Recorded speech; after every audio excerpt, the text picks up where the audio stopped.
Hey everyone, it is Alex again, and I just wanted to bring my final update video on my League starter for 320 Sanctum League. This was my Volcanic Fissure Totem Chieftain build, and I have not made a ton of changes since my day 2 video because I had to go back to work, so I haven't been able to play quite as much, but I do have some changes, and I want to just finalize what I'm doing here, and then give you guys a bit of insight into what I'm looking to do for my second character. So, let's go ahead and get into it. First of all, the gear changes. Not a whole lot. Same weapon, same gloves, same rings, amulet. The helmet is the same, belt is the same. I got a double corrupted Alberons. This really didn't do a whole lot, but it was pretty cheap, so I got a bit of an upgrade on that. The main changes that have been onto my gear was this chest plate, which is really bad. It's not good. It was a slight damage upgrade. It made my resist a little harder to cap, and a bit of life increase, I think, for my last chest plate. I got unbelievably unlucky essence spamming this, and so I just gave up and ended up with this. I did a bunch of null spamming. I was thinking about doing some like meta crafting to make something better, but I felt I was probably near the tail end of the build, and I'd already sunk too much money into this chest plate already, and I was like, yeah, I'm not gonna worry about it. It's good enough. So that's what happened with this. Yeah, really not a huge deal. Just life resists, percent life. A 6 link would have been fine. The other thing that I've got a big upgrade is actually the shield. My last shield was complete trash. It was basically just the +1 totem. This one actually has some very nice stats. We've got like 100 flat life, plus another 50 strength, giving us another like 25 life. We've got the reduced damage from crits. We got life gain on block, though we really don't have very much block chance. I think it's like literally 24%, but I guess it's something.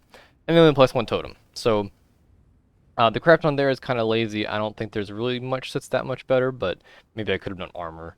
I don't know.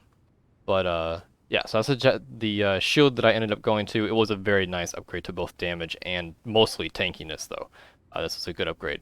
I fixed my flasks a decent amount. I got corrupted blood immunity.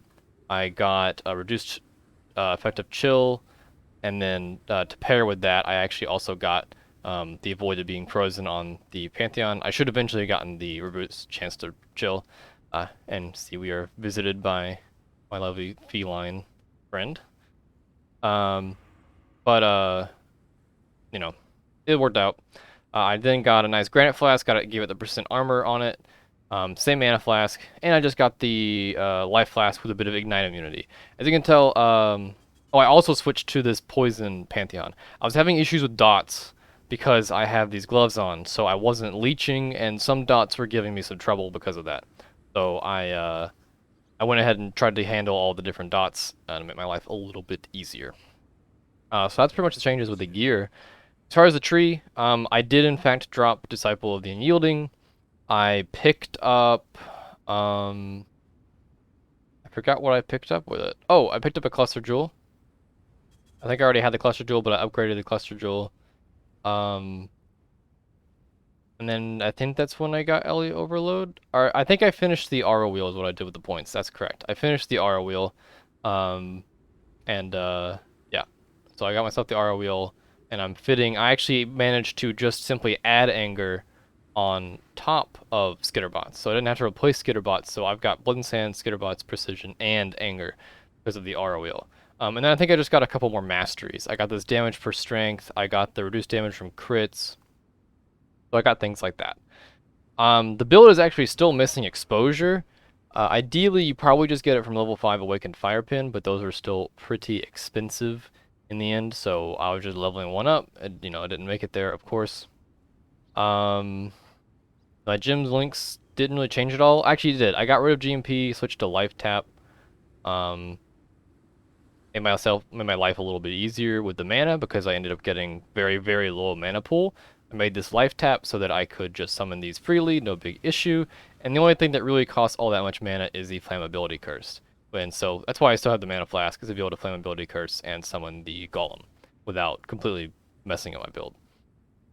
Otherwise, I don't think a whole lot has changed. So I just wanted to go ahead and give you guys that quick recap on what the build's been doing.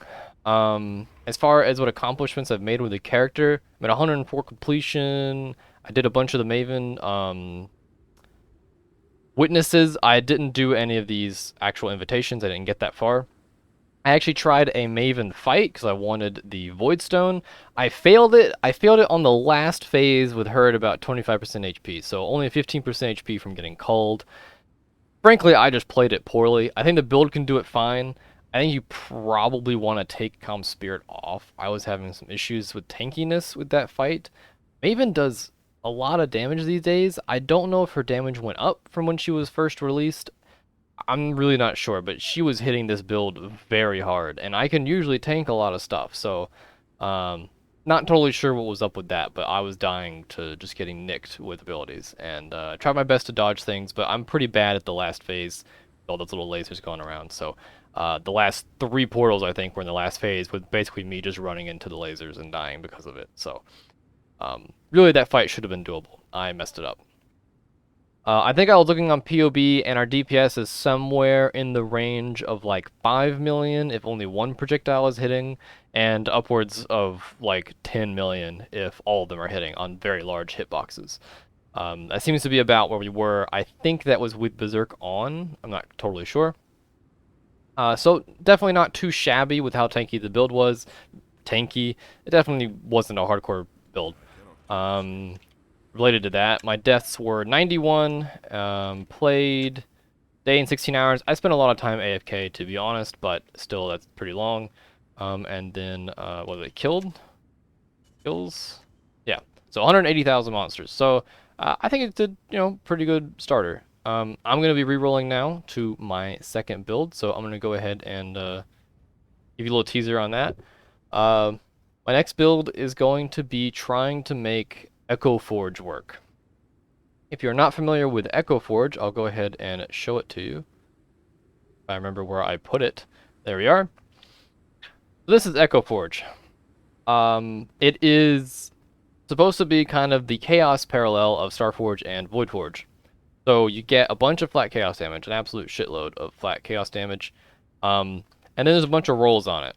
You actually can't see the attack speed roll because this one has exactly 0 attack speed, but there is another attack speed roll on this unique.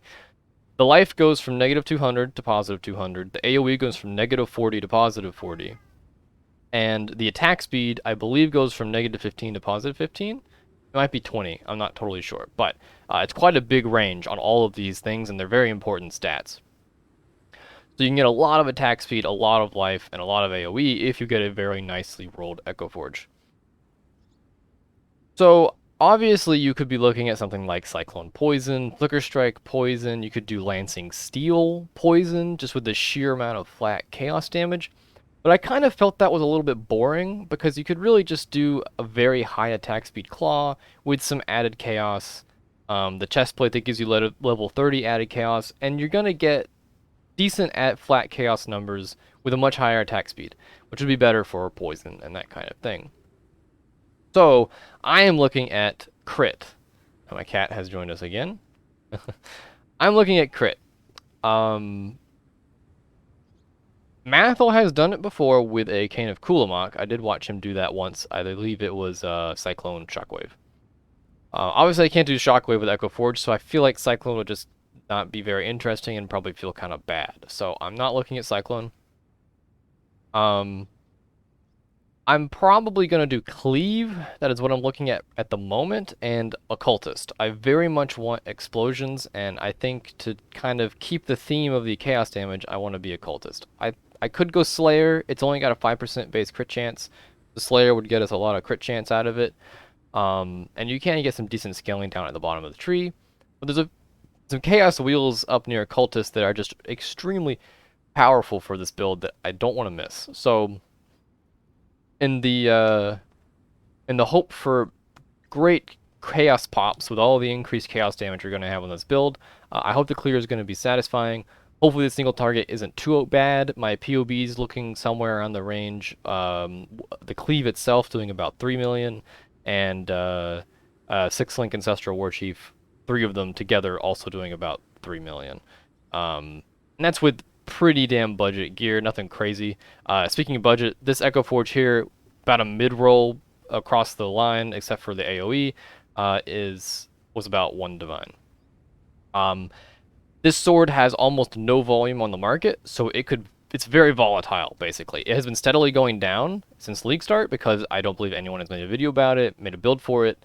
So it is not in high demand, so the low supply is not as much of an issue for its price. However, I believe as soon as there is almost any demand for this weapon, it will skyrocket to many, many divines for even bad rolled ones. So keep that in mind if you're wanting to copy this build. Make sure you check out the price of this sword. Just in case I start something or another YouTuber makes a build with it, you know, whatever. Keep that in mind. I believe there was 11 on market when I bought this one. So yeah, that's what I'm looking at with my next build. I'm gonna start leveling it right after I upload this video. And so yeah, I'll go ahead and get to that.